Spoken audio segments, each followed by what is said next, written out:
Come and cruise with us tonight on Friday Football Focus. They are all charged up in the good land of Goleta. The Dos Pueblos Chargers look to run their winning streak to 3 and extend Camarillo's losing skid to 3. Small but mighty, the undefeated Bishop Diego Cardinals square off against the battle-tested Knights of St. Joseph in a matchup of talented small schools. And it's PV against AG. The visiting Panthers looking to soar above the Eagles and remain perfect for the season. Friday Football Focus always shines just like this former All-Star MVP. Hi, I'm Michael Young. You're watching Friday Football Focus. Now, from the bleachers to the end zones, gridirons up and down the coast. From the largest sports team on local television. Live, Friday Football Focus. All right, some great matchups tonight on week 3 of Friday Football Focus. I'm Mike Clan along with Mama Senere de los Santos. Oh my gosh, that just hit me. It's going to be real soon. You're going to be a good one. That's true. Thank you. Well, we got highlights of 14 games from Calabasas to Templeton and everywhere in between. But we start right down the street, the road, that is, in Santa Barbara. Yeah, right down the hill out to La Playa Stadium where Bishop Diego putting out the welcome mat for the St. Joseph Knights. Now, since 2011, the Cards are an incredible 58-9 entering this contest for St. Joe. They've already battled 2 of the toughest teams in all of the CIF Division II, Notre Dame of Sherman Oaks and St. Bonaventure of Ventura. Opening drive's a good one for St. Joe's. That was C.J. Cole. Temporarily, the drive is stalled because Michael Agnoli with the sack, but then 3rd and long, Dino Maldonado to Nate Guzman, first down, and then the quick pitch to Guzman, and he strolls into the end zone. 8 plays, 60 yards later, and it's 7-0 St. Joseph. Now, Bishop Diego, first time they get the ball, and you know it's going to John Harris, 9 yards on the carry. And how about Tommy Murillo? What a move there, and another one there inside the 40 of St. Joe's. And back to the workhorse. Harris carried over 30 times last week in their win against LaSalle. He's got a first down. Drive would stall, but here comes Jack Luckhurst banging in a 33-yard field goal, and it's 7-3 Knights. And here comes St. Joe's some more. Maldonado to Trevor Cole. Big game there before he's pushed out. C.J. Cole, the handoff. He almost gets into the end zone. Not to worry.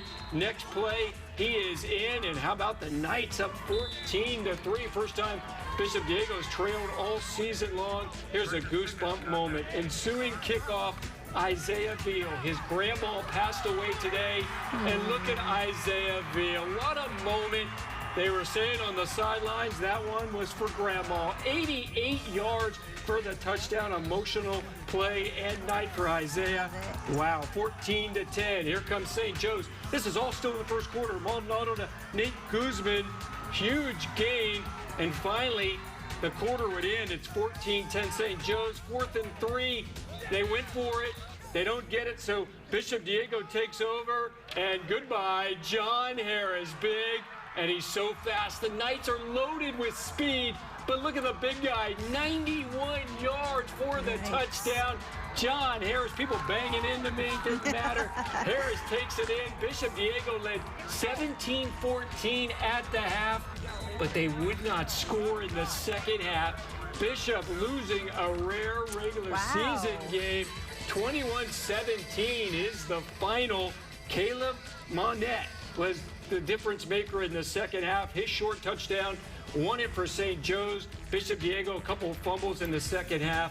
Bishop Diego back at Santa Barbara City College next Saturday night for another great matchup. This one against Santa Fe Christian. St. Joe's, they get no breaks. They host Arroyo Grande. What a non-league schedule for the Knights. We're not used to Bishop losing. No, I think that's like their 9th loss, I think, and since 2011. I wasn't sure if I trusted you on that score right there.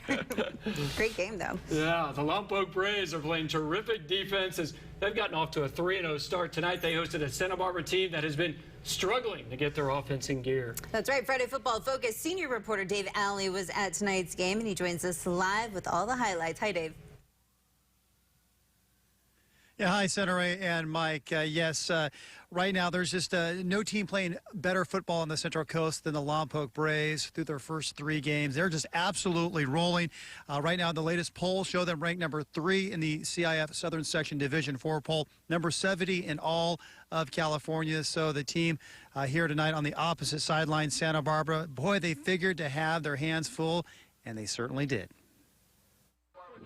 Braves and Dons meeting for the first time in 5 years. Just the 3rd meeting between these teams going back 15 years. Braves came out on fire first quarter, already up 7-0. Lompoc D makes a statement. Isaac Black bringing down Ruben Velez well behind the line of scrimmage. Then ensuing drive, Braves with the ball, handoff to Dallas Canley. Bounces out left, heads towards the corner of the end zone, and takes it across for the score. Braves add 2. They're up 15-0. Just 2 minutes later, Lompoc with the ball again at their own 33. Back into the hands of Canley. This time he takes it to the right, gets around the defense, and is off to the races. Canley putting the Lightning into Lompoc's Thunder and Lightning running attack. Goes 67 yards for the score. Braves take a 22-0 lead. Don's just not able to get anything going offensively. Next drive, it's Zion Harris coming up big. Interception for Lompoc. Puts the ball back into the hands of the Braves offense. Everything going Lompoc's way. Still in the first quarter. Now we mentioned Thunder and Lightning. Here's the Thunder running back. Toa Taua doing his thing. Weaving, bobbing, zigging, zagging. That goes for 32 yards and a touchdown. His first of the night at the end of one quarter. JT Stone and his Dons down and down big. 29-0. Then early second quarter. One of the best plays of the year so far. It's Taua lowering his shoulder and boom! Knocks down 2 defenders, stays on his feet, and goes 37 yards for the score. Just an absolute elite play by a very special player. Lompoc up 36-0. The Braves just kept pouring it on mid-second quarter at the Santa Barbara 20. It's Taua again, this time a little more finesse, but again, the Thunder rolls right back into the end zone. Touchdown number 3 for Taua. Then later at the second quarter, ball to 12. Ruben Cortez, different back, same result. Another Lompoc TD. They led 50-0 at the half. This one, all Braves, as they absolutely crushed Santa Barbara 64-0.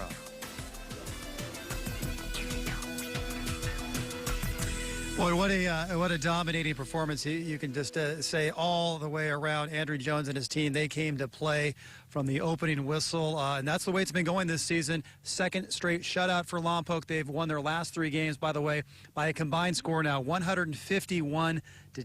Wow. They're now 4-0 on the season. They'll hit the road next week. They'll be at Rigetti. As for Santa Barbara, they drop to 1-3, but they'll be home finally. They'll look to rebound with their first home game of the season next week with Royal. That's going to wrap it up here inside Houck Stadium from Lompoc. Dave Alley for Friday Football Focus. Back to you, Senator Ray. All right. Thanks, Dave. Those are some crazy highlights. Well, the Arroyo Grande Eagles have used back-to-back victories over Bakersfield area teams to get their season going. Tonight, the Eagles taking on Pioneer Valley. Now, the visiting Panthers came into AG with the perfect 2-0 record. So we go to the opening drive. Sawyer May launches one deep down the field. This kid has an arm. Matt Sill with a spectacular catch, but this one would be coming back due to a penalty. So we move to the second quarter, still no score. Sawyer May going back to Sill again. This time, Matt makes a great catch. No penalty this time. So a couple plays later, May hands it off to Tyler Rocha. Now, he would bust through the Panthers D and take it 20 yards into the end zone. So the Eagles would go up 7-0. Later in the second, May hands it off to Sill, and he would scoot in for the end zone for about 15 yards out to give Arroyo Grande the 14-0 lead. So Eagles will win this one easily, 38-7. AG now gets ready for their big matchup against St. Joe's in Orcutt next Friday, while Pioneer Valley is at Santa Maria. Hey, speaking of Santa Maria, the Saints looking to bounce back from their first loss of the year. The Saints taking on a Rigetti Warriors team that is trying to find some offense. Warriors entering this game having scored just 1 touchdown on the season in 3 contests.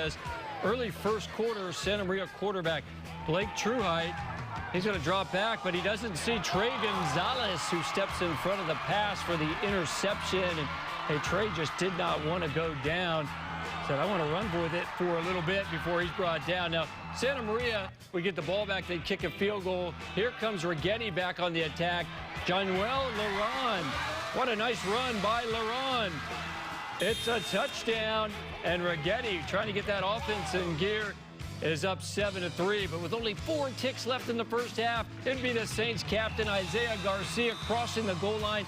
That puts Santa Maria up 10-7 at the half. The Saints had lost 22 straight times to the Warriors, but nobody beat Santa Maria 23 straight times. The Saints beat Rigetti for the first time since 1995. Your final 22-20. Rigetti now 3-1. How about that? Well, they're going to have to deal with Lompoc next week, but Rigetti, and for Santa Maria, they're going to take on rival Pioneer Valley.